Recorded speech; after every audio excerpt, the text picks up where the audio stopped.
एक छोटा बच्चा नवरात्र के मेले में अपने माता पिता से बिछड़कर रोने लगता है, तो मेले में आए लोग उससे उसका गांव का नाम पूछते हैं। उसे कुछ याद नहीं आता, उसे तो बस याद आता है अपने गांव का काली माँ का ओ मनोहर मंदिर, जिसमें वो अपनी माँ के साथ रोज पूजा करने जाता है।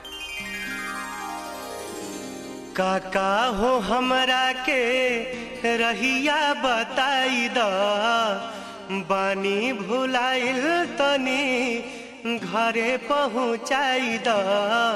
ना जानी गौआ के ना एगो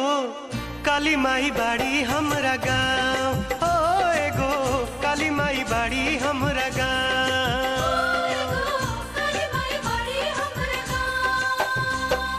काका हो हमरा के रहिया बताई द, पानी भुलाइल तनी घरे पहुँचाई द, ना जानी गौआ के ना एगो काली माई बाड़ी हमरा गाँव, ओ एगो काली माई बाड़ी हमरा